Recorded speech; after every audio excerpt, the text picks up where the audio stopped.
I live in Key West. I do a residency at like one of the local bars. Yeah. And it would pack out with like tourists around there all the time.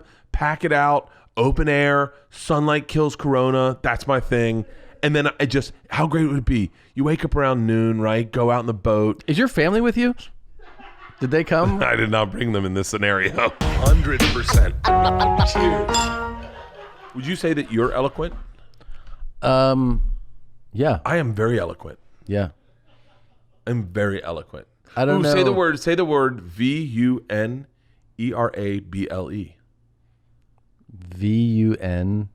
It's when you're like this. Vulnerable? Oh, you said it right. Okay. Oh. Vulnerable. I didn't say vulnerable. It's vulnerable. I didn't say It's vulnerable. vulnerable. It's vulnerable. Pull up a British person saying that's going to be really hard for him to find. There it is. Oh. Vulnerable. Vulnerable. Oh, yeah. Hang on. Hang on. Let me hear it. Vulnerable. Oh, that's a fucking British guy saying it. Okay. British people say things better. Yeah. It's always like, I feel like I would love a British hype man. Yeah. Vulnerable. Hold on. Vulnerable. I spelt it wrong. Yeah, you did. You said VUN. Wait, hold on. The word I was trying to call you, I'm pronouncing wrong. I spelt wrong. I picked that up. Now I don't know how to say this. Vulnerable. What? I sound like a Dracula. How do you say vulnerable? How do you say PRIVACY? Privacy. Privacy. Yeah. No, I don't. How great would it be to have the Brits say it? Privacy. Vitamins. Yeah. Vitamins. Faggots. And faggots and gravy. What? It's a well-known. Yeah. Faggots and gravy. Yeah. Boom, faggots and gravy. Classic British F words. What is that is, do you realize meatballs. that does sound like a hate crime, but it's a recipe. Yeah. And there's the king of the F words out there. Wait, there's a real thing? What's an F word? I thought it was a cigarette. It's food. It's a meatball. Is it pronounced differently? Nope. Wow, that's an odd word. Yeah. It's an odd word because... Oh, wait, there's other uses of the word? Wait, what's the other uses of the word? I remember hearing it's when we were kids, then I learned that word. I remember learning that word. Yeah. That's the interesting thing is I didn't make that word up, and I learned it from a group of boys that were all brothers, and they had crescending ages, a unit of measurement, a bundle of sticks, Yeah. an ancient symbol of an axe bound in a bundle of rods, a bundle of bushwoods. Will you just do this, though? Will you pull up a video that we can just show him momentarily, and we can just jump cut it just so he sees that it really is a real thing? Just take a look at this. You're going to miss this if you're there. Oh, the third one down. The third one down. Yeah. Black country. That's one. The faggots and peas are as though like Yorkshire pudding is to Yorkshire, and we're very proud of the traditional black country food of faggots and peas. Right. Faggots and peas, as created by the king, are precisely that. Are they making a joke about this? No, this is real. They're just being real about it. Yeah. But they never use that word as like a slur. It's not a pejorative word there. Oh, it's for real? It's not? No. Like they just go like that. So that's what that is. Those meatballs. So interesting. Meatballs and gravy. I need a British hype man at parties. At parties when I'm drinking, all I need them to do is just be like on my side. So when I say fucked up shit, like misspell vulnerable, and they're like, actually, he's pretty spot on. Like wait, why would they say you were spot on for misspelling? I don't know, just to help me out. Oh, I got you. Like just to be like when people start attacking me, and then I start going like, no, they don't make straight to direct to TV, direct to DVD movies. Like that, I got into a big fight about. They were like, yeah, they make some movies for direct to DVD, and I went, that's not true. And they were like, it's 100% true. And I went, no.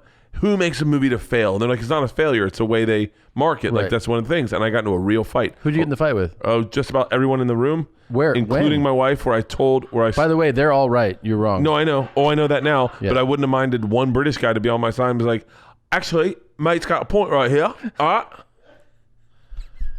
What? I'm a bit hungry. I wouldn't mind going for a few and peas, huh? Yeah. Come on. They can just say it. He goes, Come on, mate. Yeah. You know what? He's had a few. I'd lay off him. So He's got a good point. He's wrong. I'm on your team, Bert. But he's got a good point. I like this character a lot, Yeah. actually. So Yeah. he's just like, His name's Lyle. Lyle is just there to kind of take the heat off. Just to like, he's like a burner. Like, Right. he's like When you've upset people. when I've upset people, Lyle jumps in. He's like, actually, mate is pretty fast, okay? I don't know about him beating every Asian in a foot race, but the majority. I got you on that, Bert. And I'm like, that's what I'm talking about. I like it. He's like, actually, Googled it. They've never won a gold, silver, bronze medal ever in any Olympics. That's true. Google it. Google In it. any Olympics? Lyle? That's actually okay. There's a sidebar to that. All right. There was a hurdle race. A hurdles? You guys call it hurdles? You guys call it hurdles? Yeah.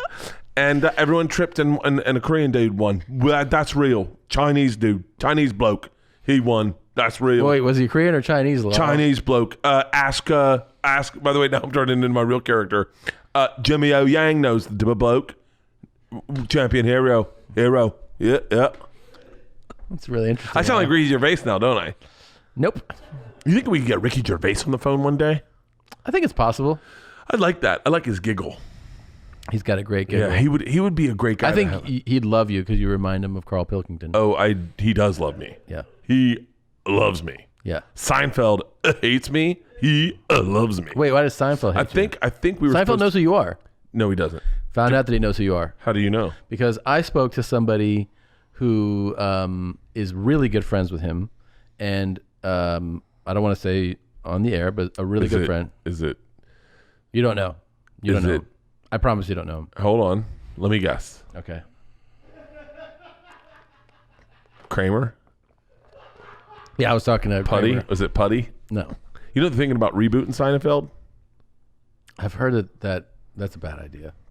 I think it's a horrible idea. But you came up, Yeah. and naturally, I didn't say like, do you think Seinfeld?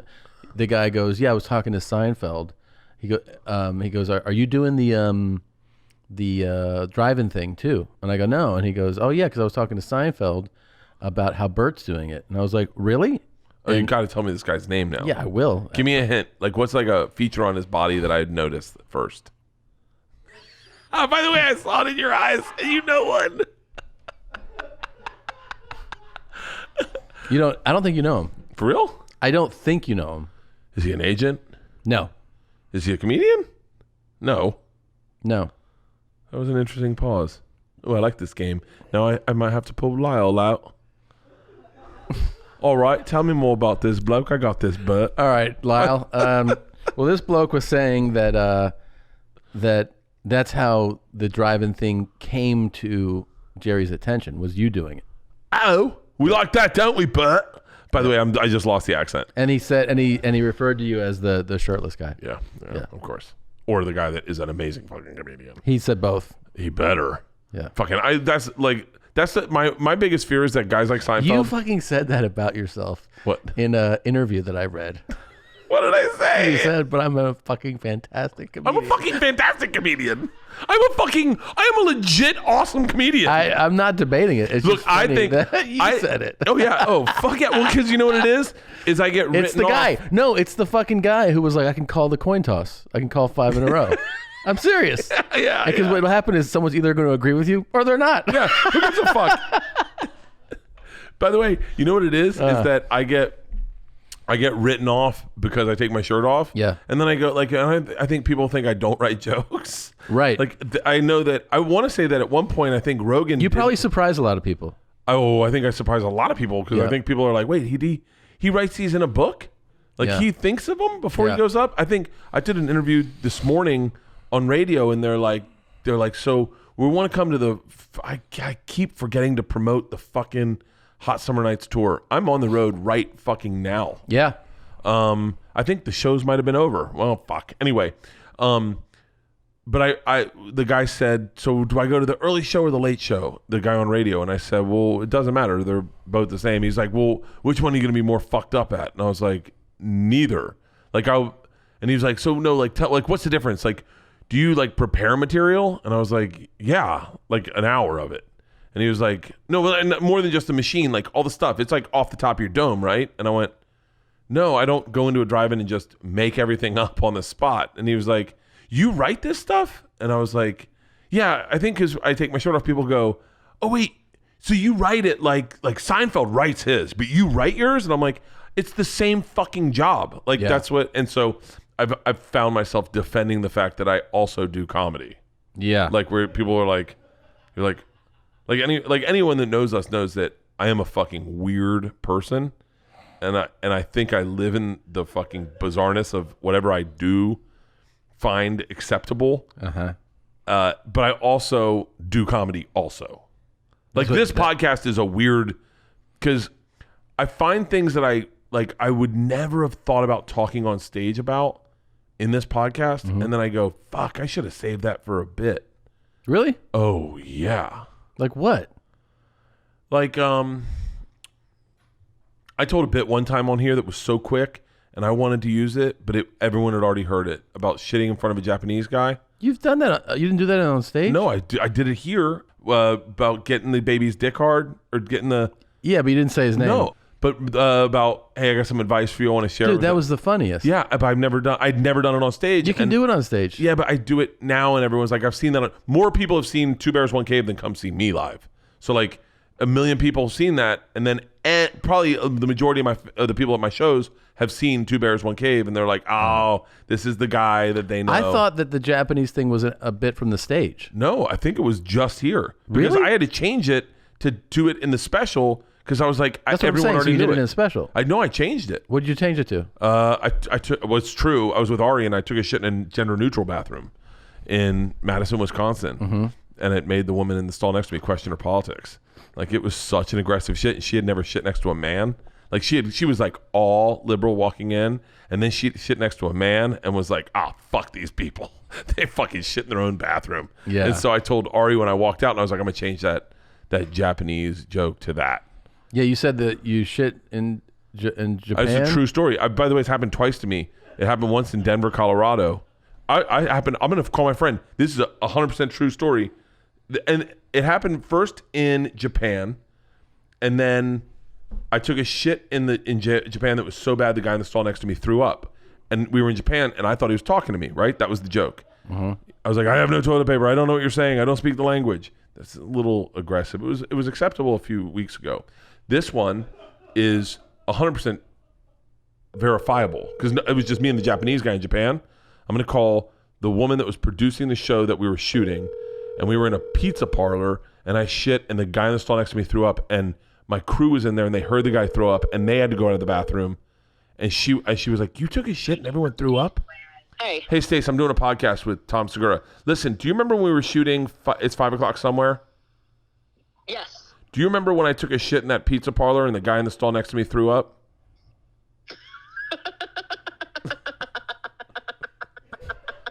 All right, I'll call you at 3. Yeah. So You think she like that? yeah. That's my new producer. I take her with me everywhere. And you just hang up on her? Oh, yeah. Oh, I told her that our working is more like an Ellen.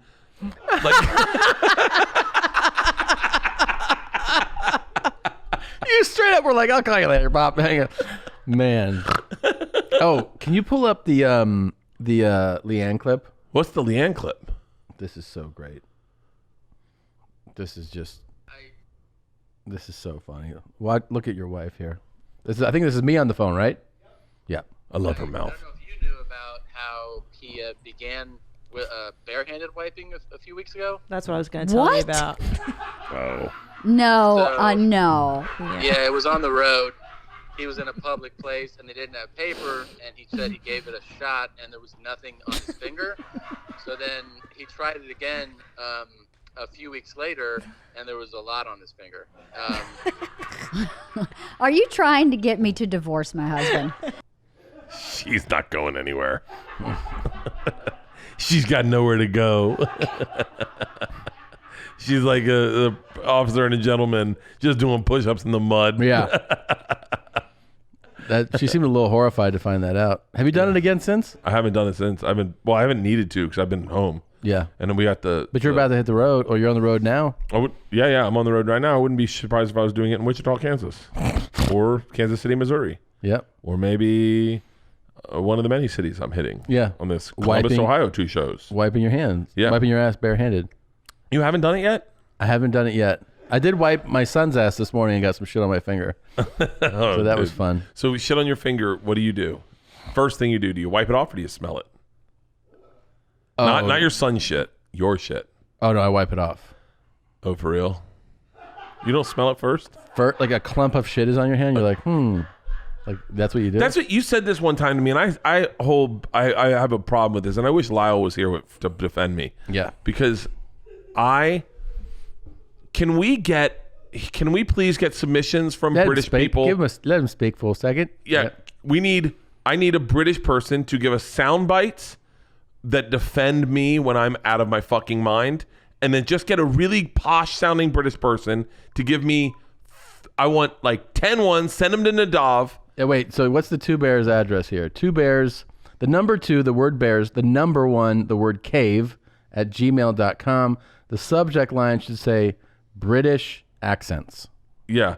And just, and by the way, you got to be really British. Yeah. God, how can we and tell put some personality into it. Yeah, really Don't put just, some, I wanted some like a little bit of like really sell it to defend me when I'm saying. Air him out. Air him out. Yeah, I wouldn't mind one of those accents. Yeah. Air him out. I want a tough sounding. I want a couple British guys. I want a really smart one. I want a really tough one. You know, like, all right, mate. Cockney one. Yeah, right? Cockney one. He says, how come? One of those guys. He says. Yeah. He says. Yeah. Let him talk. Yeah. Am I doing it right? It's fantastic. God, I wish I could do accents. Yeah, you can. You just nailed that one. So you want like somebody who works with the Queen to do it, and then like a chimney sweeper. Like, and so who would you want to be your backup, your hype man? Like someone that just, when you were talking shit, like showing like. Oh, definitely a black guy. Like a black guy. Right. Like straight up hood who's like, hold up a second, man. Like, like hear him out. Like one of those. Yeah. Same kind of idea. One time. No. Yeah. Same idea. Yeah, I like that a lot. Okay. So then we also need a black guy to submit some for Tom. Yeah. So that when we are having a disagreement, Nadav can gingerly toss them in. Just give my man a second, like shit like that. And so that when we're losing an argument, Nadav can pepper them in, and then we have our hype men backing us up. Tom's our African American. Okay, so for mine, again, the number 2, the word bears, the number 1 cave, 2 bears, 1 cave, at gmail.com, subject line black accents. And you have to have a picture of you being black. You can't just be a white guy doing black accents. That's racist, unless we're doing it. It's not racist when we're doing it, but if you're doing it, it's racist. Got it. And I need to proof that you're British, cup of tea, or like a biscuit or something. I love it. Oh, wait, let's figure out our friends who they would have as our friends. I say our friends. They're all moving. All our friends are moving. So I really was, we talked about this a few weeks ago on your mom's house about how, what? Are we about to take over the city? Oh, I like how different our brains work. Are we about to become the biggest comedians in California? I don't know. I'm trying to get Burr to move, Sebastian to move. Like, get the fuck out of here. Guys, follow the lead, man. There's some better pastures. Burr, don't you want to go home to Boston? Yeah, it's fucking hot out here, man. Boston's cool. The bats, huh? Yeah. Hey, how them apples, you know? Go back, man. Go back.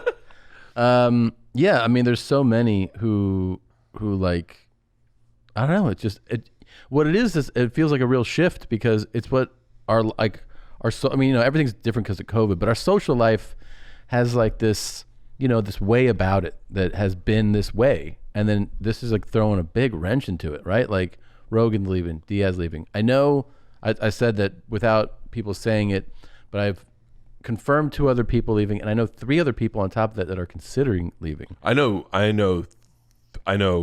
Rogan and Joey. I talked to Joey about it. Right. I don't know where Joey's going to go. He says he's going to. I don't know where he's going. But like, I did my time, dog. That's what he said. He goes, I did my time. I'm like, again. You know, and now here's the thing: is that like you got to really consider. You know, I had a young comic. Shout out to John Turkel. I haven't talked to him on the phone yet, but I'm going to talk to him later today. Young comic from Tampa. His dad and I went to high school together. He's a little older than me. but he was asking me about like what to do in comedy, and it was such a hard question to think of how to answer it, because I'm like, I would not move to New York. If you're a young comic, I definitely wouldn't move to New York, and I definitely wouldn't move to LA. Like I wouldn't. If you're getting spots in your hometown, fucking stay there. If they're opening clubs in your hometown, don't go anywhere. Like, do the reps. You're not getting spots in LA. When they open at half capacity, Yeah. I mean, the lineups are going to be, everyone's going to be wanting spots everywhere. And then you look at like Rogan's move, right? Mm-hmm. If you're a young comic, why not go to where the Well, here's the thing you have to remember. He's going to try to duplicate the environment that he had. And by the way, he's not even going to try to. He will. He will. Yeah, he will. He created the environment out here. Yeah. The stand-up environment out here is this is a big statement, but I wish Lyle was here to back me up. The stand-up scene out here is based on the fact that he stood up for stand-up and went head-to-head with Carlos Mencia, and he got kicked out of the store. And when he went back to the store, everyone knew things had changed at the store for good, that it was never going to be this toxic environment where thievery was rewarded and heroism was punished. And standing up for the little guy was punished. And so everyone showed up there. Everyone wanted to be a part of it. And he is the biggest podcaster in the world. And he's doing shows there every single night. He will recreate that in wherever he goes in Texas. Yeah. Like, he will recreate that. And if you are a young New York comic that is not have an hour special on big providers and you're not headlining big and you want to do reps, go to where Rogan is. That scene's going to be insane. I can't argue against that, dude. If you were developing and you're like, what's going to be hot coming up out of this, I would go to Austin too. I'd even argue I'll say like Andrew Schultz's level. Andrew Schultz is doing theaters. Why wouldn't he go to Austin? Like, why wouldn't he go wherever Joe's going? I don't know exactly where he's going, but like, why wouldn't he go? He's going to Austin. He's going to Austin. Why wouldn't he? I didn't know if everyone knew that. Oh. Yeah. I thought so. I thought that so was too. confirmed. Yeah, I'm pretty sure it was Austin. I mean, I think he already bought the house, so it's like whatever. He's in Austin. Yeah. And so, but like, why would you pay high rents in New York for a scene that's not coming back for 5 years? When will New York comedy be back to when it is? Maybe never. Maybe never. Like, if they're saying they got to be a whole, because they have so many clubs there. I wonder which most can't survive. Most cannot. I would say half of them are already gone. Yeah. They haven't paid rent. They're already gone. Yeah, I was reading an article about how the whole very fabric of Manhattan, like you take your average, let's say, high-rise, bustling building, what used to be the Time Life building. They said on an average day, right, in regular, like right now, last year, between 7,500, 8,000 people that work in this building would go in. Right now, 500 people go in. But then they break down because it's a miniature ecosystem that's that represents what's going on in the bigger picture, right? So like just this one building has retail stores, coffee shops, food mart, a steakhouse, all these things that every day that those people that go in, they spend money and keep this whole system going, right? The coffee shop, the steakhouse, the retail store. So all those stores are just stopped. They're just closed. Yeah. The 500 people don't create, it's not enough activity. Yeah. The hot dog guy said, I used to sell on average 400 hot dogs a day. He sells 10 now. So they said like, it's just one building and these are just these 5 stores, but that's happening at the building next to that and the building next to that and the building next to that. So the economic impact of this, they said could take a decade to recover from. A decade. And I'm just looking at it like audiences, right? When are you going to get audiences back in New York? Not for a long time. They're saying, I mean, I don't think they've ever come up with a vaccine for a flu. That's never happened. They've come up with vaccines that can treat different strands, but never to cure the flu. They got nothing. If this thing's around, why not live in Wyoming? I took a meeting the other day, and the head, what? I looked at going to Wyoming yesterday. For real? Yeah. See, okay, listen, I'm tethered to you, motherfucker. So if you go to fucking Wyoming, I got to go to Wyoming. You want to go? Yeah, so bad. You want to get like a ranch? Dude. We can start fishing, riding horses. Oh, I just rode horses in Arizona. No state income tax. No? In Wyoming? None. Dude, we'll take over Wyoming. Dude, yes. I bet we could be mayor and governor. You think so? Which role do you want? Mayor, come on. Yeah, I know. Yeah. You're going to have to bail me out of a lot of shit. Yeah. And you're like, wish, and then I'll hire like a legit British dude to hang out with me. He'll be like my assistant mayor. The Lyle guy. And he'll be like, all right, everyone calm down. He's a little buzzed. He didn't mean what he said. Women can adopt dogs. He was fucking around. Go ahead, back in. All right. He said it's abortion's not murder. Remember that was his first words. Wait, but he also said it's not murder. So now, okay. Where would you move? Is there anywhere that you would move to? I honestly, I really honestly, when Joe first talked about it, I was like, it does make sense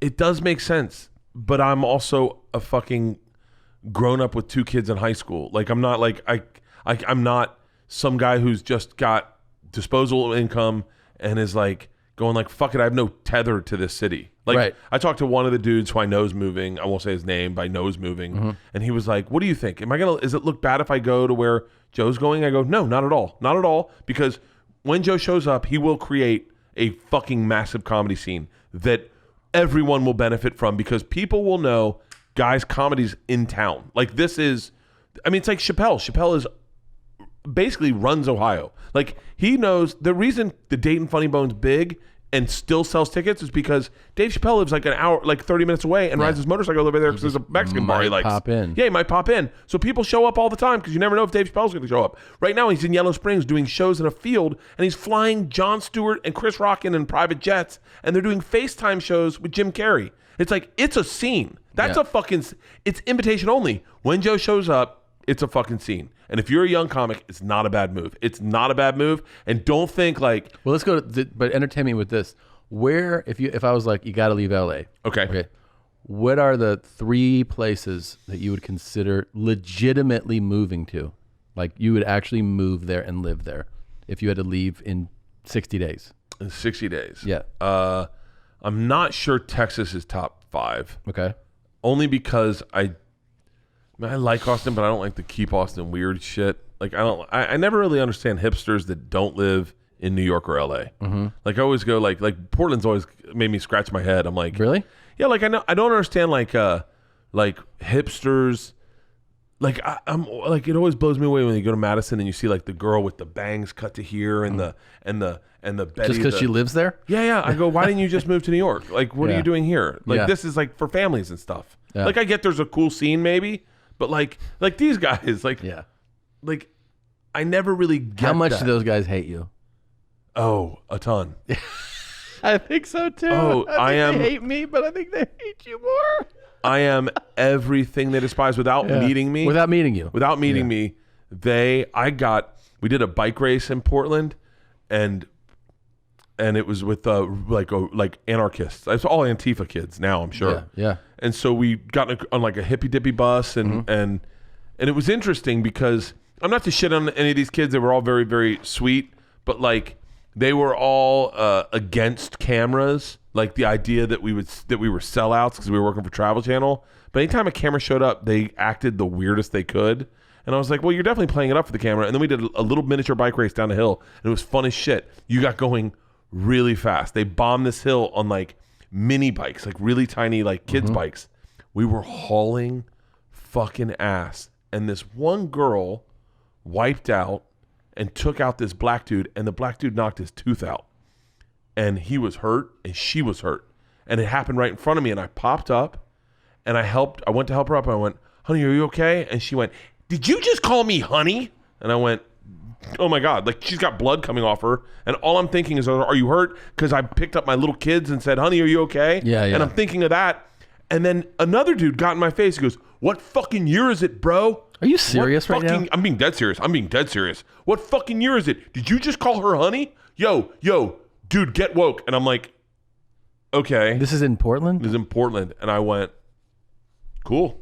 So Portland's not in your top 3? Oh, definitely not I'm definitely not going to Portland. So I'll go perform in 60 Portland, days. but I just want to perform to like regular people, like Yeah. those people that like with the bangs up to here and Yeah. a tattoo that says "Gaper" on her arm. Yeah. Do you remember that girl? I took a picture of her and sent it to her. I go, I don't think she knows what that means. Wait, what's your top 3 outside of LA? You got to move there. You got to move there with your family. Key West, That's one of your top 3? one of my top 3. How can you keep even working though? Oh, are you being serious? Yeah. I started a comedy scene. I started residency at the Hog's Breath. Actually, you could so do that. You could be the mayor of Key West. Dude. Okay. How great is that? I got my little scooter. I scoot around town. What's up, Bert? The machine. And I'm like, and then I live on the water. I go out for lobsters every day. Dude, you and Warren would get real close. Oh yeah, we would, dude. How much fun! People Does he come live down there? No, he lives in middle of the country, middle of the state, I think. Okay. Where he grew up, I think he grew up in Apopka, and so Plymouth. is that where he grew up? Yeah, I went to Apopka, yeah. Yeah, and so I live in Key West. I do a residency at like one of the local bars. Yeah. And it would pack out with like tourists around there all the time. Pack it out, open air, sunlight kills corona. That's my thing.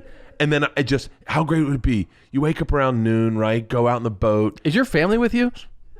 Did they come? I did not bring them in this scenario. Because it doesn't sound like they're there. George and I are in college. Oh, they're okay. Leanne is, God bless, passed away.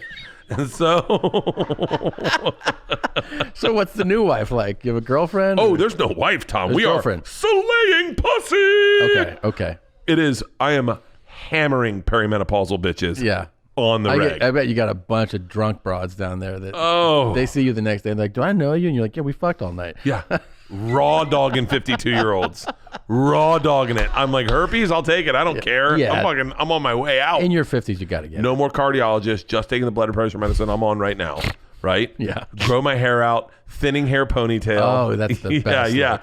I always have a new signature summer look. Yeah. Like, and I always have a cool look, right? Flip-flops, bike cruiser. Flip-flops. I got a flip-flop store selling my free water flip-flops. Yep. There. It's a whole store that's mine.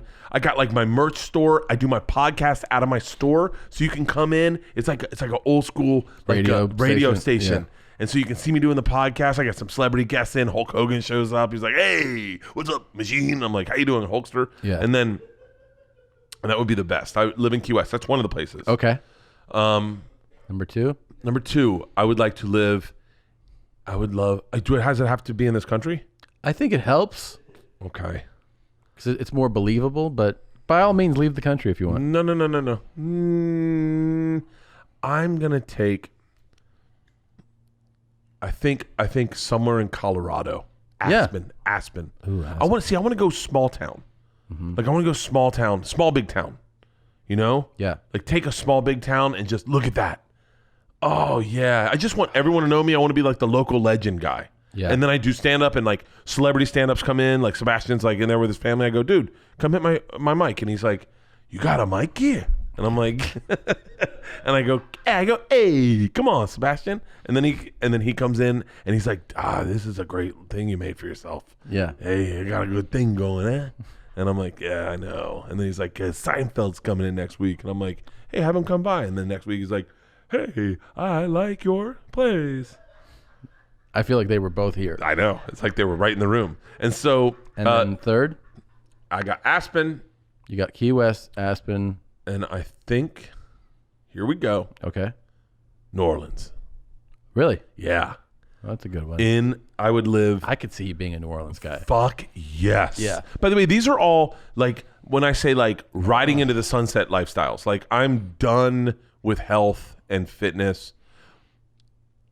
I could use Lyle right now. Hear him out. Air him out. I'm done What with a trying point. to stay healthy. I'm just gonna balloon up beignets in the morning, a hand grenade, and a cigar. How long do you last when you go, I'm done being healthy? Oh, not long. Like, that's not what I'm long. saying. I can go 12 days.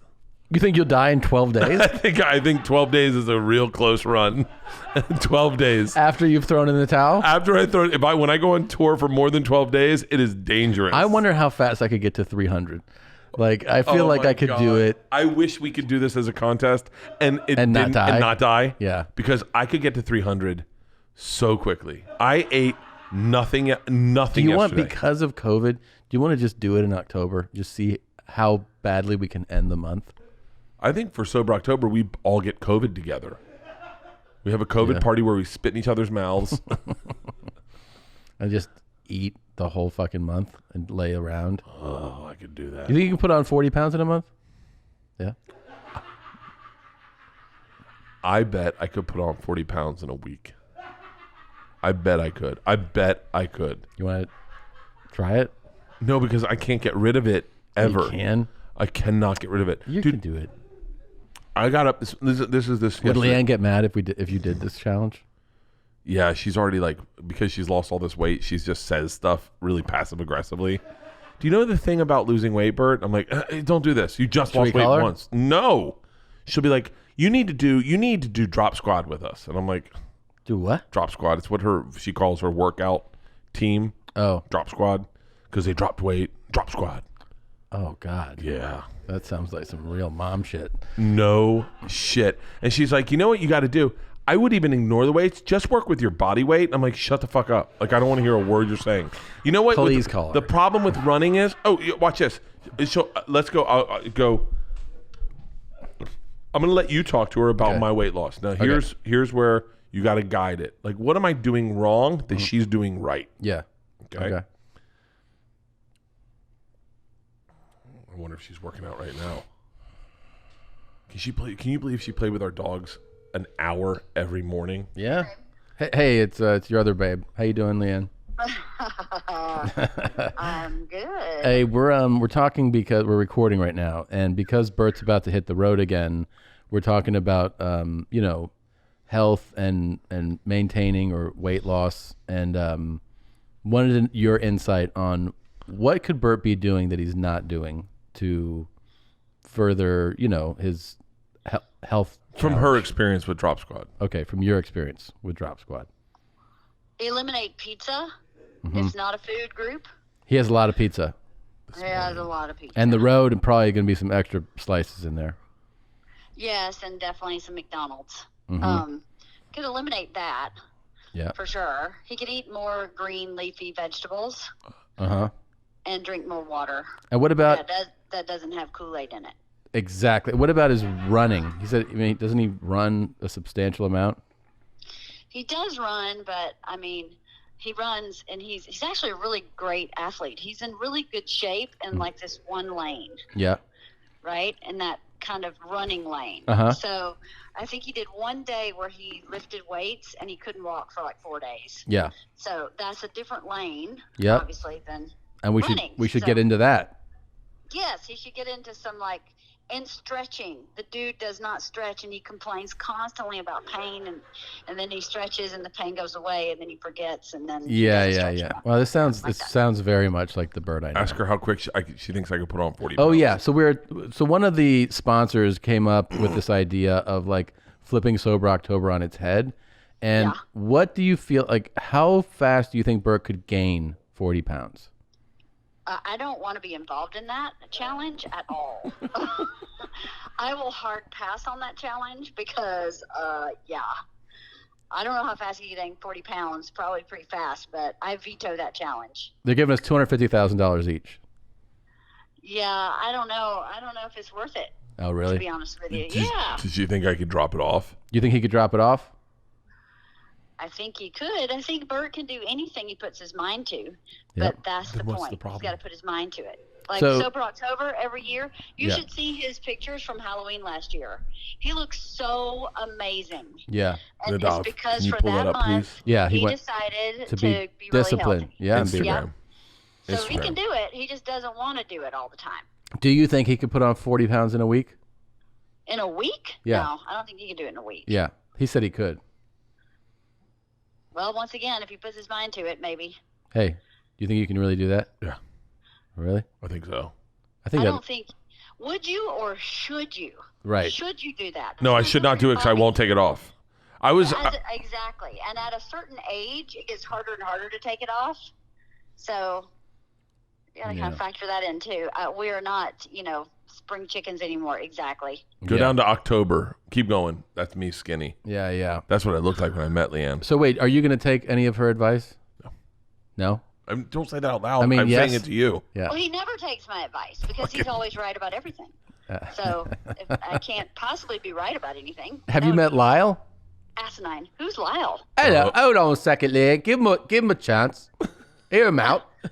It's his British hype man that defends him whenever he There you go. upsets somebody or Hawaiian shirt. That's This your is me on Sober October. Holy shit! I'm seeing the photo now, Leanne.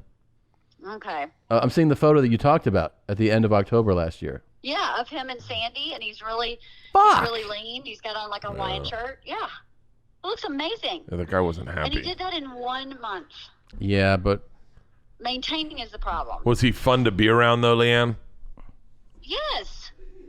Oh, so you're now saying that I'm fun to be around in Sober October? No, I'm not saying you're fun to be around in Sober October, but I can tell you this. The constant complaining that happens every single day about feeling like shit about your body is not fun either. it's a good So, counterpoint. The constant, like, I just feel like shit.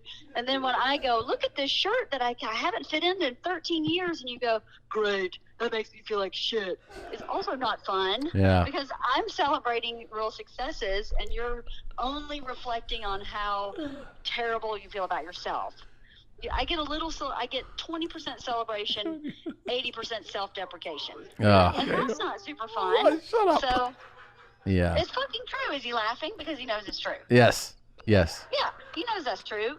So I don't want to show him anything that I'm proud of because it's going to cause this hate spiral that happens in his own head because he gets up in the middle of the night and eats 4 pieces of pizza. No, God. I had His will. 3 eggs and 2 pieces of pizza. Well, that was today. At what time? 4 a.m? Yeah. Yeah. Which is pretty normal. That's definitely on the drop squad diet.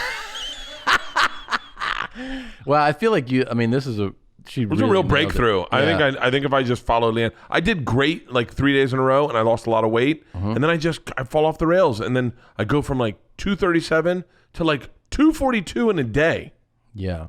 and I'm like, how The the problem is he doesn't know how to cope with his emotions without extreme behavior like food or booze. Right. He doesn't know how to cope with his emotions. He has legit anxiety problems.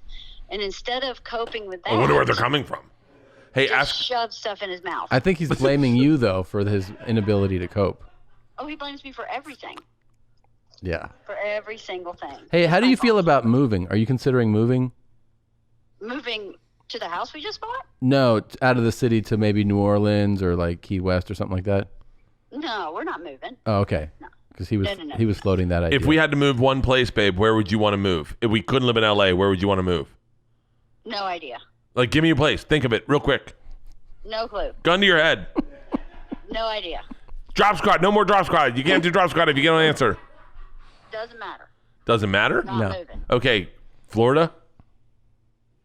Absolutely not. There's no way I would live in that state. Absolutely not. Yeah. No, 'cause it's too hot there. It's way too hot. Okay. Wyoming. Would you move to Wyoming? Don't know anything about it. Don't know anything about it. Oh. Can't speak to that. Okay. Okay. We can explore that. Tom and I are thinking about getting a ranch. Mm-hmm. Have fun, guys. I'll come visit. Ooh, okay. I'm not moving. Sorry. Well, we got this whole fishing thing going. We'll fill you in on it later. All right. But I'll be home in a little bit, babe, okay? Okay. Prepare bye, the, Leanne. prepare It was the good bedroom. talking to you. Bye. Okay. Well, it's good talking to you. All right. Love you. Bye. All right. The That was great. yeah, she kind of gets you. No, you know what she did, Tom? She cleans out her closet and she's lost all this weight. Yeah. So she puts on, like, we just went skiing last year. She puts on this like expensive jacket I bought her, and she's like, "Can't believe this doesn't fit. I'm getting rid of this." And I'm like, "Hold on. You've just been skinny for like a couple months. Like, let's wait it out. Like, who the fuck cleans out their closet and gets rid of like here's the thing is that she looks at my closet and goes, those pants don't fit anymore. And I go, yeah, I don't live my life without hope. Okay. Like, I don't go through and go, well, these don't fit. Throw them away. Yeah. I'm never going to lose weight again. Oh, right. Like, I don't just go, oh, get me a size 52 then, and then I can work into those. Like, and she's like, get rid of that. Those jeans don't fit. And I go, but they did in October. Right. And they can if I get shit Yeah. under control. Yeah. So I'm not going to throw away like that shirt. What do you weigh there in this photo? 120. No, No, I mean, I'm sorry. 220 probably. 222. Really? Yeah. Oh yeah. I mean, look at me. Yeah, you look so skinny there. Yeah, but I don't even like the look of my face, to be honest with Yeah, you. you look a little sick. Like, it's you know what it is? It's just not, it's not, I don't know. You look like you had weight loss surgery. It does look like that, right? Yeah. See, the thing is, if my beard was too long, I should have trimmed it up. My cheeks look hollow. My face doesn't look good. Yeah, I mean, it looks like your face is so thinned out, but like your midsection looks good. Yeah, my midsection looked good. It bounced back, but I don't know. I think I would like to get in shape. Like, I would like to be in shape. Like what? Like steroids, cyclist steroids, like look good. Like, I want people to go, whoa, bro. Like, I'm going to go be the next Dave Chappelle with muscles. You've mentioned this before. Yeah, I think I'm just going to do biceps. Just biceps? I think that's what he does. You could really... He lifts weights, right? I don't know. I guess so. He dedefinitely lifts weights. I'm going to text Daniel. I'm not going to text Daniel. Okay. So he's sitting fucking eating breakfast with him. He's like, hey, man, you lift weights? He goes, who wants to know? He's like, that fat shirtless guy. He goes, oh, yeah, the guy that does drive-ins? Tell him I said honk, honk. Honk. Hey, motherfucker, that was funny. Honk, honk. What about Ohio? Would you move back to Ohio? Fuck no. No. Maine. What about Maine? I mean, I don't... Maine's beautiful, but I don't want to live that far. Should we get a bachelor pad in Austin? A bachelor pad? Yeah. That we just go there to party with? Yeah. Not bitches. I'm talking the shit we want to do. Like? Get a few whips, right? What are we doing? Whips, cars. Oh, okay. Rides, dog. Why are we taking them to Texas? Because this is where our women can't say anything. Oh, I got you. Yeah. Jen Aniston hits us up. We go, You think she'll hit us up? Hey, guys, what are you guys doing this weekend? dude, Matthew McConaughey texts us. He's like, man, guys, rough weekend with the wife. I need a place to ditch out. And we're like, Yeah. bachelor pad, keys are in. Yeah. We'll meet you there. Please edit that out. That's where I keep the keys to my house. Yeah.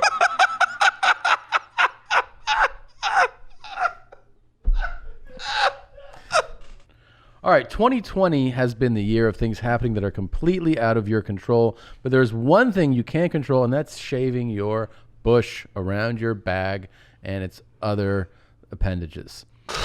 Our sponsors at Manscaped are here to remind you to do so. Have you been shaving? Oh, wow, you're using the Manscaped 3.0 on your Shave my chest. chest I got to tell you something. I can see the definition so much more with what you did there. Now just imagine what his balls look like. The Manscaped 3.0 is a premium electric trimmer that's designed to give you a confidence boost through body image.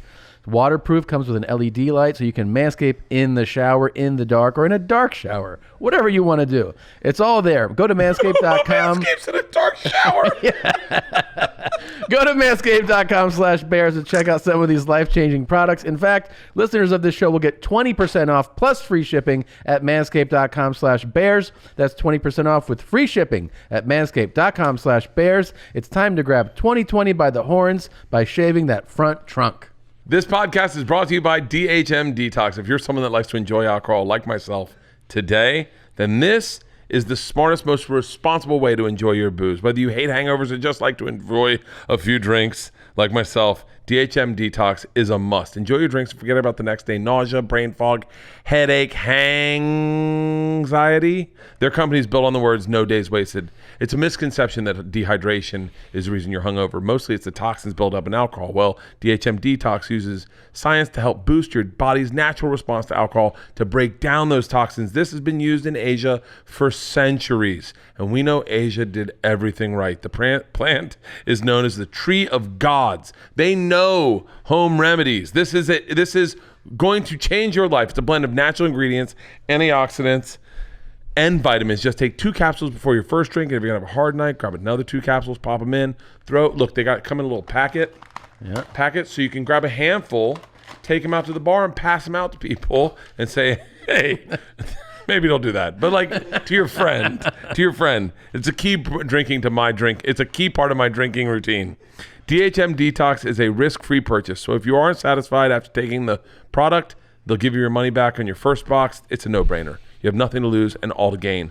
We've got you right now. 20% off your first order plus free shipping in the U.S. Just head over to nodayswasted.co/bears. then use the promo code BEARS at checkout. That is nodayswasted.co/bears. If you have any questions, send a message to @DHMDetox on Instagram. Yeah, please pull up that clip you got highlighted there because it's really funny to me. This is something you said. You don't lose speed? Yeah. We were talking about the race you had with Ron, and then you said this, and I've thought about it so much since then. And you don't ever lose speed. Despite how fat you might get, you don't ever lose speed. I've never been fast. Even when I was skinny, I was never the fastest kid on the team. Yeah. So even probably at my lightest, I may have a hard time beating Ron because fast is a different twitch. It's like a... Yeah, but you do lose your... Like, you carry more weight. You definitely lose speed. No. Yeah, you do. No. You're either quick or you're not quick. Okay, but you said you don't lose speed no matter... No. I meant muscle twitch. Like, you're either a fast guy and you can run... Yeah. Or you're not a fast guy. Like, not fast guys will never... You can never learn to get fast. Right. You are born fast. Yeah. But if you're fast, like if you're like, bam, like they're one of those dudes that can take off and you gain 80 pounds, you're not as fast. You're not as fast, but you are faster than the average fast dude. Not fast dude that's 80 pounds your weight. Okay. So Ron was fast. He said he was always the fastest kid in his school on his teams. Okay. He was always the fastest kid. I'm going to get a picture of Ron when he was skinny. I bet he was fucking ripped. You think so? Yeah. Let's see. Hey, text me a picture of when you were young and skinny. Yeah, you never lose those fast twitch muscles. I never had fast twitch muscles. Yeah. Like, it's like the ability to bench 225, although I don't have that anymore. But like, I could always throw up 225. Now I can't. You could always do that? My whole time, it was like a parlor trick. Like when you were what? Beginning of what age? Through college, I used to have a couple parlor tricks that I could do that people could never expect me to do. Like, I could do 100 push-ups in a row. People never expected it. Really? Never expected it. You could do 100 push-ups? I could do 100 push-ups in a row. We went to a bar in New York, and when I didn't have money, I was always still very fun. Like, I would always barter for, especially backpacking through Europe. I came up with ways to get things for free that I knew that I could entertain people to get them. And one of the things I could do was 100 push-ups. And I would start a conversation with someone, and I would do Bert shit where I go, 100 push-ups is easy. And they'd be like, actually, it's not. Like, because anyone who's done push-ups is like, 20 is really difficult. And you're like, 20 is nothing. I could definitely do 20. And they're like, you can't do 20. Do you do push-ups? And I go, I mean, yeah, I've done them. And they're like, you think you could do 20? I go, I could definitely do 20. I can do 100. I can do 100. And they'd be like, impossible. And I go, you bang out 100 in a row? Bang out 100. I did it at a party. I did it at a party in front of all my friends in college, and I looped them in. We were in New York at a party, and they didn't know I could do 100, but I was doing 100 at the time. And they were like, there's no way you could do 100. And I was like, I'm pretty sure I could. Put your money where your mouth is. I'm broke in New York. How many can you bang out right now? Easily 20. Yeah, I think you could do 20. Probably 40. You just doubled it like that? Yeah, I just did it. That's the way my brain works. I think the 40 would be a struggle. I don't know. I mean, you never lose that muscle memory. Never lose it. You never lose strength. That's one thing. You never lose strength. No, strength never goes away. I probably could do 40. That's a good question. Now, you could when would you test out your 225 thing? You just find a So I would always do I was always doing push-ups, and I always found that if I got to a bench, if they had 225 on, I could throw it up every time. Did it in college. I would do it in college all the time. I go, is that a lot of weight? And they'd be like, it's 225. Don't even try it. And I'd be like, but because I lifted weights in high school, so I knew what weights were. I knew and so I was like, is that a lot? Is that like for a lot of people? And all these meatheads, because if you feign ignorance, people then take it 10 steps further. Yes. And so you could just bait people in.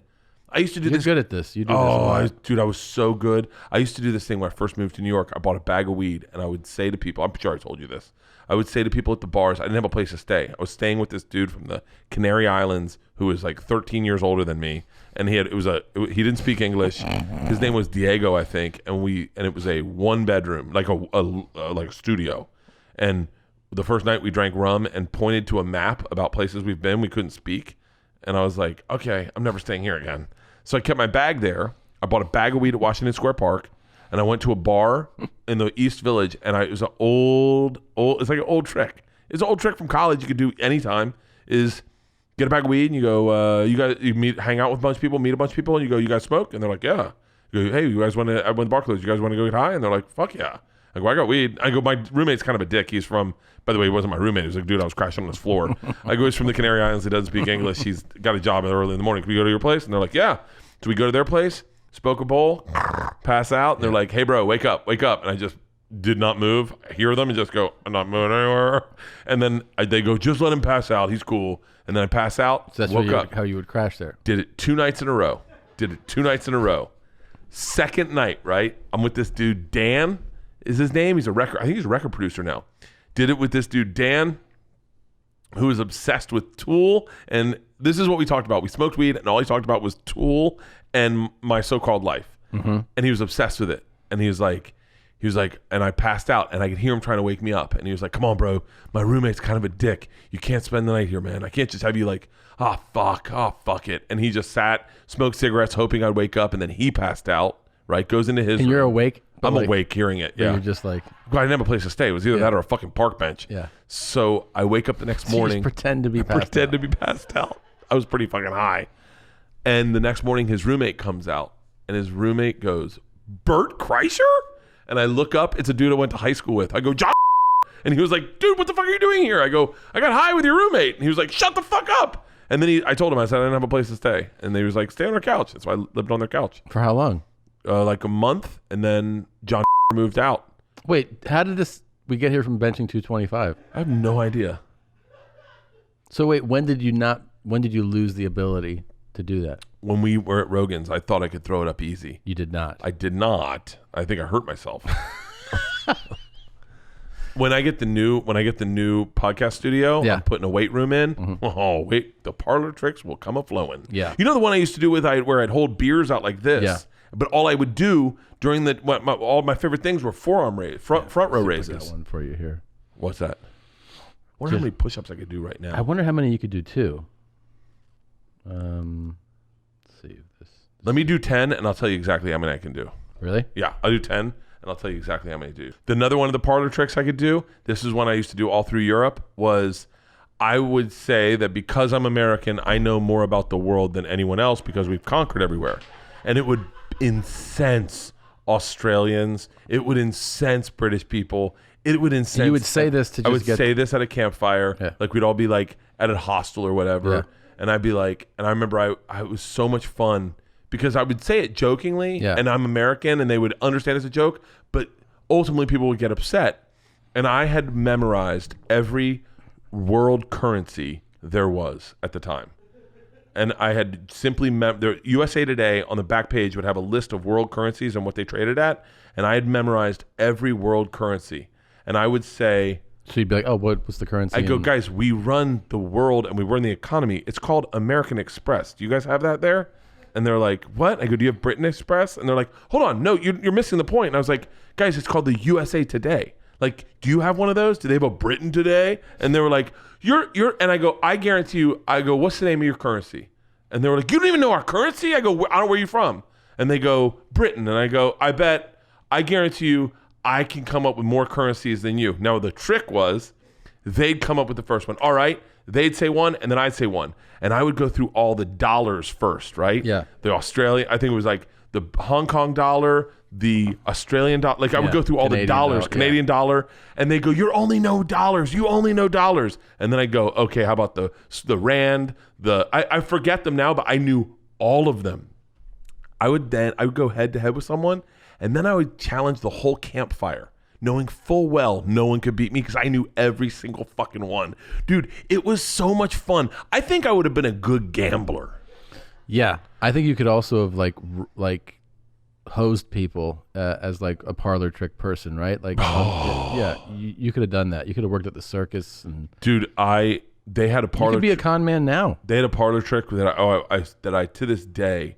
There was a number of these. Do you ever see the one where they have the nail in the wood and they go, you got 3 hits to get it in the wood? I think so. Yeah. I lost so much money on that. What's the gimmick there? Like it's just hard to nail a nail flush within 3 hits. Okay. Like it's gonna take for the average person, except for this one dude in Australia that was with us. He's like, "Oh, I clean up on that one, mate." I was like, "What?" He goes, "I want construction. Watch this," and just 1 hit, conk. Yeah. You're like, "Oh shit!" Guy packs up, walks away. Yeah. Dude, I got taken for so many shell games when I first moved to New York. Oh, I bet. Outside Tower Records, I must have dropped $100 one day. Just going, I'm not done. Don't go anywhere. 101. Here we go. Back in. Yeah, because you definitely like, I'm not losing this. I'm like, I got this. We went to a bar in the Poconos, me and my buddy Eddie, and we had a parlor trick we used to do because we had a pool table in our house. I've shown you this before. We put 2 balls, butt to butt, in every pocket, right? Every pocket's got 2, and then there's 3 butt to butt, like meaning all tapped up together in the dead center, and it's ball in hand. It was $5 to buy in, $35 if you ran the table. So you give me $5. All you got to do is run the table. Don't miss 1 shot. Ball in hand, open up. Don't miss 1 shot. Okay. If you run the table, I'll give you $35. It's $5 to play. We made so much money in the Poconos. So much money. People were like, fuck it, rack them again. Because they'd mess up super early because they'd hit hard. As soon as you hit hard, everything's fucked. And so finally, and by the way, I could never do this. This was the hardest thing to do. Yeah. And so finally, one of the guys gets really fucking pissed. And he's like, you've taken like $30 from me. I got $100 says you can't do it. I swear to God, all my children, I go rack them up. And by the way, this is the 3/4 things where I'm going like 5 quarters where I'm like, I don't think I can do this. Yeah. I fucking ran the goddamn table like I had never done it in my life. I was like Tom Cruise in Color of Money, just hi-ya! That was like probably those victories are better than the birth of a child, in my opinion. Like the actually being there, you're like, it's a lot of legwork. It's a lot of like hanging out and not doing shit, watching Uncle like everyone's Buck. crying. Yeah. Like the actual coming out and you're like, that's still like you're on edge. It's not the greatest thing in the world. You're like, is it okay? Yeah. It looks purple. What's wrong with its legs? Is it a frog? And then they're like, let's take it in the room. You're like, fuck, is there something wrong with it? The birth of a child kind of sucks. But cleaning the table on the pool run there or putting $50 on 11 and it hitting. Yeah. That's a real rush. My favorite, by the way, I always play 11 and I love going big on 11. I put $25 on 11 one time and I said, I'm not going to watch it. I'm going to just look at your faces. And it rolled and it hit and I thought the whole table was fucking with me. Yeah. And it hit and I want to go gambling. I miss casinos. You miss casinos? Yeah. Hey, when we start our podcast with Warren Sapp, we should start gambling on these games. What we should do is put in our picks at the end, and then whatever his picks are, put a fucking $100 on each one of those games. You think so? Yeah. He can't gamble, right? Oh, he can gamble. Yeah, he's a retired player. He can do whatever he wants. Yeah, we got to get back into gambling. This has been a great podcast. We're all over the fucking map. What's the most you're willing to wager on a game? On a game? Like a football game. $100. $100. Yeah, it's not, I don't, because I'm not like a big gambler guy. Yeah. But $100 is fun, and $100 adds up. If you play like a few games, you get up to like 500. Yeah. It's pretty fun. I used to put $100 on. You do every the straight bet. You do the straight bet. Maybe a parlay. Well, that's exciting. I don't like under because then I'm not rooting for the game to be good. Yeah. So I'll bet. I'll do like a parlay with like. For the Super Bowl, I do a parlay with the over and the team. You used to bet on every FSU game? Every FSU game, I put $100 on FSU. To win? To win. And if you Google the FSU Seminoles from 91 to 97, I won a cunt load of money. Yeah, that's a lot of money. It is every game. That was a good decade for them. Every game I won 100. I honestly don't think I lost. Who would you bet with? Brian Martinez. So every game he'd take the action? Every game, man, they had to take all the action. A lot of like Damien did it one year. Like we had a bunch of friends. That's a lot of W's, man. Dude, every game, it was just like they always had like a 10-1 record or a fucking 13-1 record. Yeah, 10 win seasons all the time. You're right. Yeah, I like the action on something. I love that. I bet I think I told this. I don't know if I told you. I bet on them to win a game, some random game in the early 2000s, and there was a spread of I think 33 points, and I took it, and then they were up by 34. Yeah. And then they were playing North Carolina, and North Carolina kicked a meaningless field goal with like 3 seconds. I'm like, how does this fucking happen? But the emotional ride was exciting. You know what I mean? So it's so much fun. Like, I think people really like betting gets a bad rap. I got kicked betting out. gets a bad rap. It does, because So does heroin. What the fuck's their problem? yeah, but done it responsibly. It's just as much fun as video games. That's what I say about drugs. Drugs, if you do them right, if you take it a little easy, you don't go too hard. If you're really not a fun lunatic stuff. about them, Yeah. it's great, dude. I remember taking the girls on Fridays. Leanne would go out with her friends when the girls were young, Yeah. and I would take the girls down to Hollywood Park, Hollywood Park, the racetrack, and we bet on ponies. And Really? it was so. They would do $1 hot dogs and $1 beers. And and this is back when you could drink and drive. No, I'm kidding. But I did. So, Yeah. But I've never been a big drinker and driver. But man, we'd go down there. Or I would get, by the time, I think my sisters would go down. It was back when I was friends with Lorenzo. He'd go down. Yeah. We'd all go down to Hollywood Park and bet on horses. Betting on horses is so much fucking fun. Do you think that's open right now? I don't know. I mean, It's only fun if you're there. And I will say one of the funnest things is going to the turf clubs in the Northeast. Yeah. Those turf clubs. Have you ever gone to the Derby? No. Would you go? 100%. Yeah. Should we go? Yeah, we probably should. As dandies? Yeah. It's like we finish our own sentences. Yeah, we should. I would go as a dandy. Like super dandies. Hardcore. Get our beards done up. Yeah. With top hats and shit. Oh, what's this? Are the ponies running today? Yeah, they're running all over the place.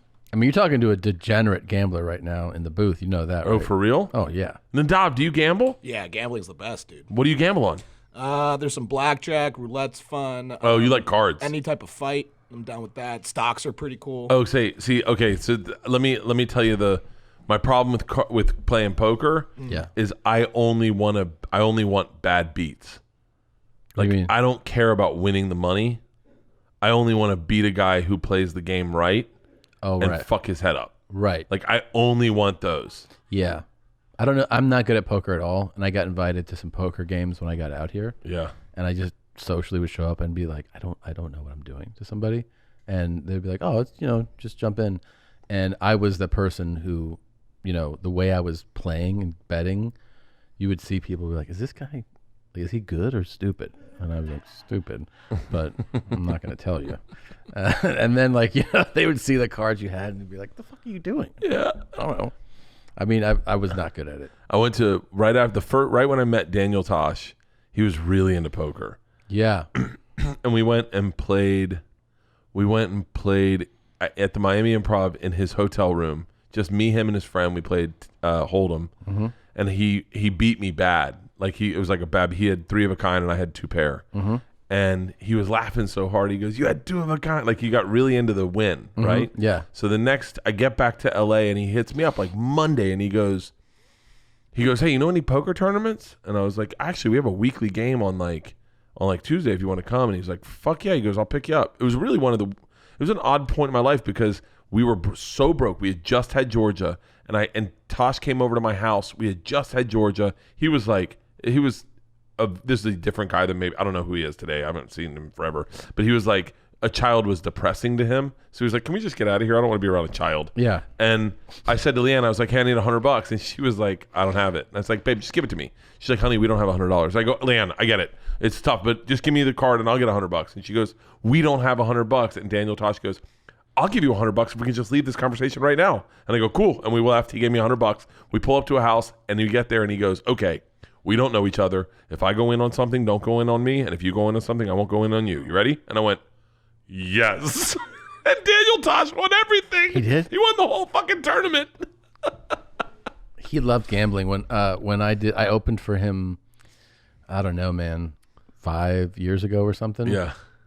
In Vegas, and he was like, "You want to play some some blackjack or something after, and I was like, yeah, but like they're gonna like bother you if we walk on the floor. He's like, I'm walking the floor, and so he is the best famous person. Oh yeah, and he's so, like fun. He is fun with it because he does it right.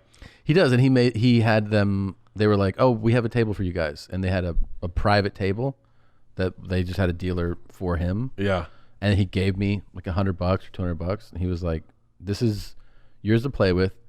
If you win, like if you make money, you just give me my 200 back. If you lose, it's fine."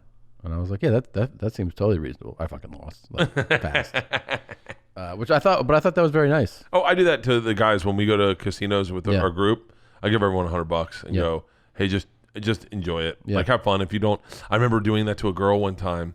I go, "Here's a $25 chip." We were playing roulette, and she was like, "Oh, thank you," and she put it in her purse. And I went, "The fuck are you doing?" And she was like, "You just gave me $25." And I was like, "No, to gamble with." Play. And she was like, "Oh, I don't want to play." And I was like, "Well, then give me my $25 back." She goes, "Why would you ask for it back?" And I was like, "I didn't just give you $25. Right. I said, hey, let's have fun and play." Have And a she little was like, action "Oh." And the joke we kept making, me and my buddy Eddie, was that she bit into it and went, "Oh, that's a good one." I'll keep that. Yeah. Yep. Hey, real quick before we leave. Yeah. I've been wanting to talk to you about this forever. Taping your mouth shut while you snore? No, that's something I do. But the 40 best rappers over 40. Yeah. Will you pull up that article? Because I find this fascinating. We both are into hip hop. Yeah. But there are people I have never listened to on this list. Now, what's interesting about the best 40 over 40, is that it's not telling you, this is not a list of the 40 best rappers alive over 40. They're talking about the order is based on the work they've done since turning 40. It's an important distinction. Oh, that's fucking fascinating. Yeah. So they're not just like, because I was wondering why this guy's Puff Daddy's over 40. Yeah, because he haven't done anything in the last 10 years. Well, it says like if you go, okay, stop. So how many projects he's released after 40? 3. The best project released after 40. So you know what I mean? They're not just saying that this person happens to be over 40 now. Oh, see, I sent you that article and I thought you wouldn't read it. I was like, I didn't read it. I definitely didn't read it. Yeah. Okay, so Too Short. Yeah, that's your boy. Yeah, man. You and him are friends. Well, I mean, we podcasted. He was super cool. It was fun having him. Todd Shaw. Okay, 54. All right, keep going. Yeah. Just scroll as we go. I was about to say KRS-One. Busta Rhymes. Yeah. Busta Rhymes is 48. Busta Rhymes and I are the same age, roughly. I'm younger though, still by a lot. Juicy J. Mm-hmm. He's 45. By the way, these are guys my age. Yeah. Jeezy. Okay, he's only 42. He's young. Yeah. Keep going. He's young Jeezy, man. Oh, Cam'Ron, and do you know Cam'Ron and what's name are beefing right now? Faizon Love. Yeah. We got to get that thing is wild, man. I love. By the way, I no disrespect to Cam'Ron. Yeah. But his text or his Instagram. Did not come off quite as liberal as I think he meant it to. I don't know what it is. I don't know what he said yet. It's basically like, hey, I have no problem with the LGBT community, but he's gay. What? How did it start? Do you know how it started? I don't know. By the way, this made me laugh. What is it? This is okay. This is what Cam'Ron posted because wait, so let's set it up correctly. These guys are Faizon Love. They're not friends. Right. Faizon Love. Oh, had said something saying that he didn't believe that Jay-Z was like a drug dealer. Legit drug dealer. He was like, he's never a drug dealer, which, I mean, I don't know. And then Cam'Ron, who has had his own beefs with Jay-Z, came out and was like, yo, man. You got the wrong one. Yeah, this is not, you're not right about this. By the way, if I'm not mistaken, Cam'Ron was shot in the arm and went on and did a show. Or is that Jim Jones? I don't know. One of them got shot in the arm and then just went and did the show. Shot in the arm. So they're like legit. Yeah. I ran into them, by the way, at the fucking Knicks game. They're sitting next to us at a table next to us in like the VIP section. Yeah. And Ron starts loud talking. He starts going, yeah, no, those are my guys. And I'm like, Ron, easy. Like, you're with us. And he was like, nah, man, that's what I want to drive for. I'll drive for them any day. And I was like, Ron, driving for you sucks, man. yeah. I go, Ron, just give you a heads up. They're probably not taking their bus driver to a Knicks game and sitting in the box seats. Like, just giving you a heads up. And he's like, or courtside. And he goes, no, they are. They would. And I go, ask them. And he goes, no, I'm not going to put them on the spot like that. And I go, they're not, Ron. They're on dates. They brought each other. I brought you, okay? Like, you're not going to the Knicks game. So then I just went up. I was like, Cam'Ron, can I get a picture with you and my driver? And he was like, yeah, of course. He was really cool. Yeah. He was actually, him and Jim Jones were really cool. So wait, to further this, they get into that dispute. Oh, but I have Cam'Ron's number. Come on, man.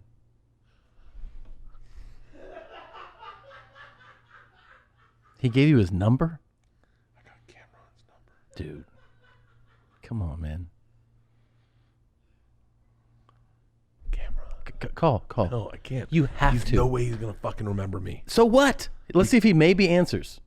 Let's see if he answers. No, but what happens? Nothing. What if I give you his number and you call it from your phone? He'll be like, I definitely, like, for you, he has the story. We met at the Knicks game. But what do we say? We get him on the phone. Okay. Here's what you say. Hey, Cam, killer. Say killer Cam. Killer Cam. Yeah. Say Cam. Hey, man, it's me, Bert. We met at the Knicks game. I invited you to my show at the whatchamacallit. You get that real quick. Hey, man, I want to be real quick. Did you perform after you got shot in the arm? I'm doing a podcast with my buddy Tom. You got to fluff it. You can't just go straight for the fucking, hey, what's up with you and Faizon? He called you gay. Okay. So you set up your thing. Hey, man, big, be like, big fan. Yeah, big fan. I met you Then at the you Knicks game. you gotta be like, hey, man, what's up with this beef with Faizon? No, but I gotta soft roll it. Okay, I can't just soft roll it. Fine, soft roll it. First, like, real men. Will you be me? Fine. Okay. You be me. Okay.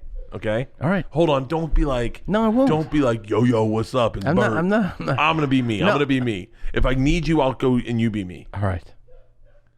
Cam'Ron.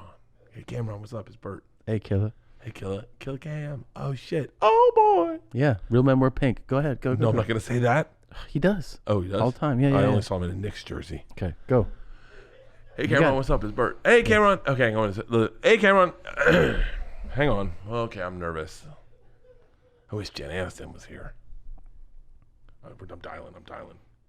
Killer Cam. No, I can't do that. Can't do that. No. Cam'Ron. Cam. Cam'Ron. Cam. You say Cam. Cam. It's Bert. I met you at the Knicks game. I invited you to my show at the Beacon. You got it. What's up? Hey, man. I have a bet. I'm doing a podcast with my buddy Tom. I was wondering, did you perform after you got shot in the arm, or was it Jim Jones? I'd be like, oh, that was me. And then There I'll you be go. like, There you go. That's the way in. Bet. And then I'll be like, hey, what's up with Faizon, huh? Yeah. He's coming at you hard. He'll be like, he's not answering this. Should I leave him a message? Yeah. It's ringing so much, I feel like I'm waking him up now. I gotta hang up. It's fucking Jesus Christ. Does he not have a voicemail? Should we try to get Faizon on the phone? Yeah, call Faizon. Hold on. Oh, if he calls back and Faizon's on the phone and we can get him beefing right now. You know what we should call? We should call Russell Peters, who's friends with Faizon, and see if he can connect us. I'll call Jim Jones. Should I call Russell or just text Russell about Faizon? Call Russell. Okay, hold on. Cam'Ron's calling me. Cam'Ron's calling me. Fuck. Okay, hey, what's up? Go. Oh, yeah. Yo, what's up? God damn it, it's their fucking prank caller. Fucking, it was a guy, it's not him. Okay. Fuck, did you see how I fucked up? Yo, what's up? What the fuck is wrong with me? Yeah, you really code switched on him. God damn it.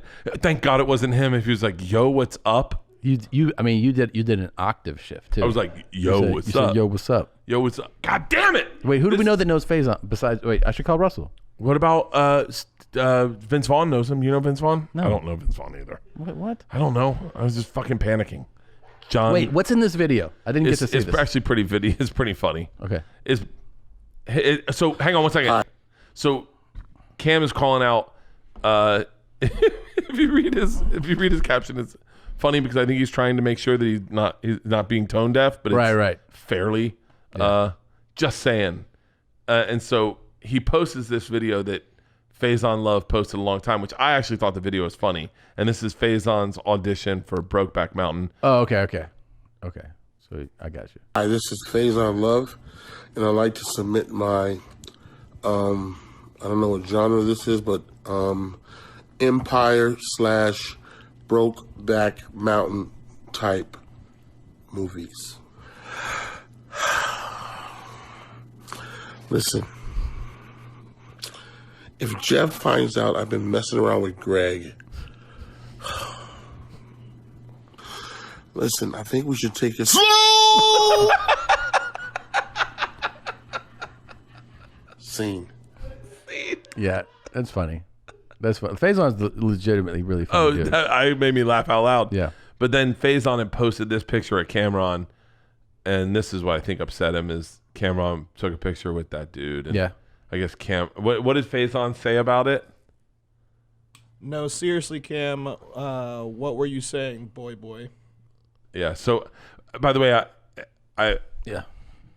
Cam'ron's post. Can you read Cam'ron's post? It made me giggle because it was. I think it was very making sure it's not coming off tone deaf, like he had run it by his publicist. Let's call Russell. Call Russell. Read Cam'ron's post. Now, before I post this, I have no problem with anybody in the LGBT community. I have people from this community in my family, friends. Hey, what's up, dog? We're recording right now. I hope it's okay. Bitch, how dare you? Wait, we got a question for you, man, because you're definitely keyed in on this. What's going on with the Faizon Cam'Ron beef right now? Matter of fact, I was actually going to call Faizon. Do it three-way. Okay, let's do it. Yeah? Yes. I'm calling Cam again. Okay. You're going to call Cam'Ron right now? Bert. I have Cam'ron's number. I tried. I didn't get an answer. But he didn't get an I won't answer. get. I won't call him. I won't call him. Call Faizon first. Yeah, let me call Faizon. Okay. I can't believe you guys are sticking me in this mess. Hey, do you think Faizon knows who I am? Hey, Russell, do you think Faizon knows if he knows who I am? That's a real pregnant pause. We're on hold right now. Okay. I was like, wow. Guess not at all. I don't think Faizon knows who I am at all. Yeah. No, but we do same clubs. How hard are we going to be on Faizon's side when he's on this call? hard are we going to be? Like fuck 100%. Fuck Cam'Ron. Fuck Dipset. Yo. Yep. Hey, good? What's up, man? Hey, listen, we're live. Listen, I didn't want to do this to you, but we're live on fucking Tom Segura and Bert Kreischer's podcast. So I like him, man. He's funny. Him and his wife, they're funny as hell. Oh, thanks, man. That's Tom. Oh, what's up, Tom? You funny as a motherfucker. Oh, Him thanks. and his wife. Appreciate it, man. Thanks, man. I'm here with Bert Kreischer, too. You know Bert? Who's that? Yeah. The white boy that puts his shirt off on stage. Does his whole act with no shirt on. Right, yes. He's built with a white face on. Yeah. Yeah.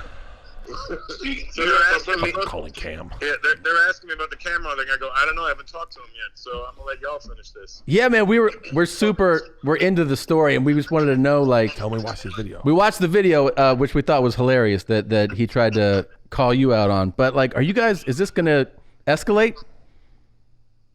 No, Cam'Ron's a bitch. He would never. He ain't good like that. He never talk to me like that. He's a bitch.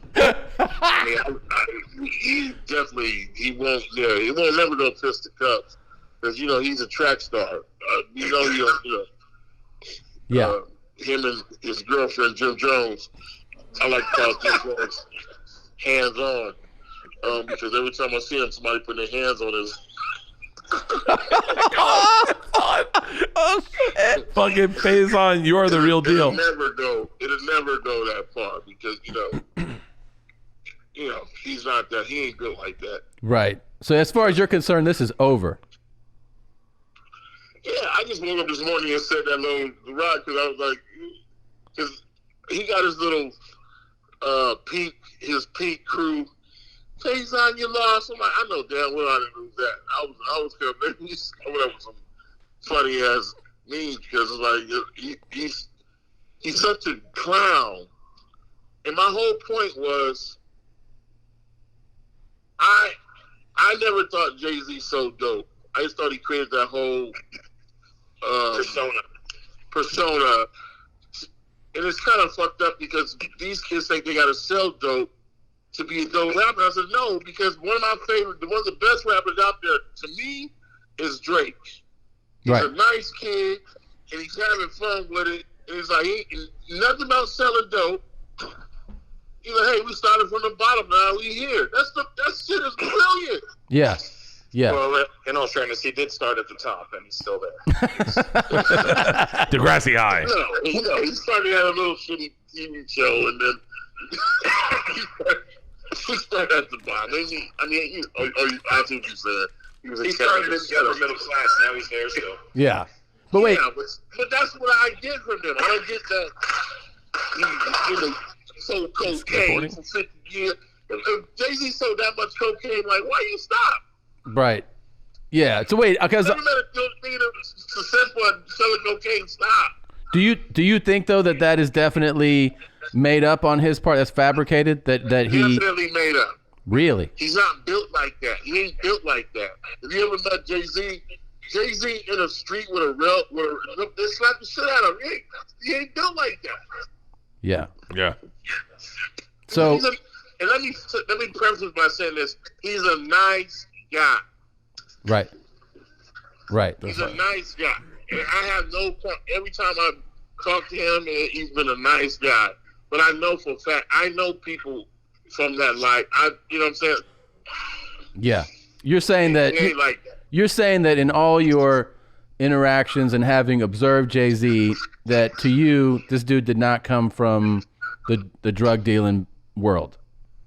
Fuck no, because he's not telling the other half of it. Yeah. Nice. Drug dealing ain't about buying champagne and bottles and buying cars and shit. Like, yeah. Niggas, you get knocked, somebody, you got to fight. Yeah. It's not a life like it's not like Power. It seems like Power is the worst television show ever. Like what, nigga? Hey, Faizon. It's the white guy that takes his shirt off, Bert. Listen. Hilarious. Oh, that means the world. Hey, I've been a big fan of yours for a long time because when you get on interviews, wherever you do interviews, you're just real as fuck. And it's my favorite thing. I just watched you with DL talking about getting the COVID, like 2 months ago. Right. And you're like, what? I got through it. Yeah, and I told his ass, don't go to the hospital and let them test you for something you ain't got. And then he did exactly that. And guess what? He got the shit. Oh, yeah, you're right. He did get the shit. You're exactly fucking right. God damn. I said, do not go down there and get tested for something you ain't got. And then guess what? He got that shit. Well, then okay, he followed out. Yeah. Dude, well, I've been a fan of yours since Made. You were awesome in Made, and I watched the outtakes of Made. You're amazing, and keep being you, man. I love watching you on interviews. You're the fucking best, and you're amazing on stage. Amazing. Tom, when are you gonna have? Wait, say it again. When are you gonna have my brother Russell? I would love to. Yeah, I would set it love up. to. Faizon, Yeah, get on your mom's house. Send me his info. We'll set it up. Sounds like that's too much heat. What's it? Sounds like that's too much heat.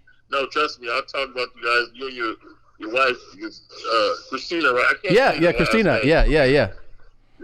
Dude, I gotta tell you this. The hardest I've ever laughed at just a look, like somebody delivering a look, is you in Elf. It's one of my favorite moments when he goes, Santa Claus is coming tomorrow, and you just shoot him the look.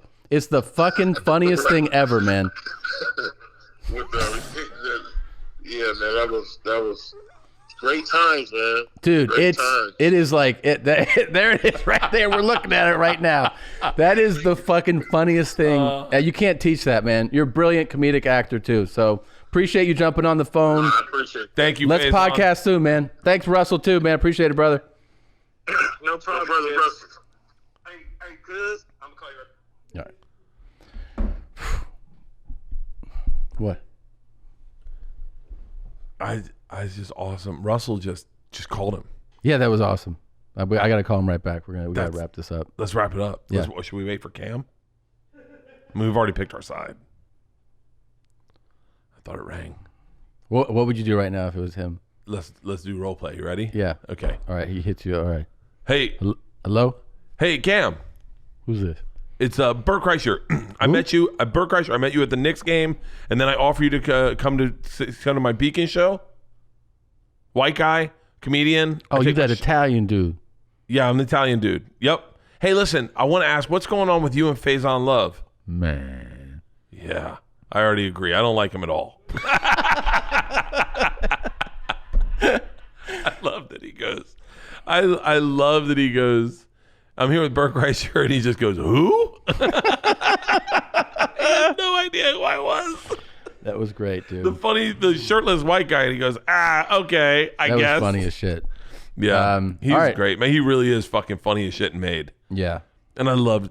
I'm off air. I'm gonna tell you what I heard him on say on an interview. Yeah. And it was like brutally honest. Like he took swings from the fucking. Oh, he doesn't give a fuck. He dude. does not give a There's fuck. there's not that many people who really don't give a fuck. But I feel like I've seen him in interviews and stuff enough to be like, oh yeah, you don't care. He's taking shots at. Well, even right now, that's Jay-Z like him being doesn't. like Jay-Z. I mean, that's he does not care. By the way, he doesn't give a fuck because he doesn't care to be invited to Jay-Z's parties. Right. He's he's a nice guy, but he doesn't. Yeah. I give so many fucks. Yeah. I give so many fucks. Yeah, but you got Lyle to help you out if you get in the way of something. Fucking Lyle. Hold on a second, Cam. I giving a fuck, get you a fuck, huh? All right. All right, Governor, let's get out of here. Go get a cocktail. You've been up since 4 a.m. Little In-N-Out bug and a cocktail. All right, on that perfect accent and impression, I think we should wrap this up. Great episode. Thank you. Great episode. I love you. Love you too, man. Bert and Tom, Tom and Bert. One goes topless while the other wears a shirt. Tom tells stories and Bert's the machine. There's not a chance in hell that they'll keep it clean. Here's what we call 2 bears, 1 cave. No scripts, a bit of booze, amateur partology. Dirty jokes, raunchy humor, no apologies. Here's what we call 2 bears, 1 cave.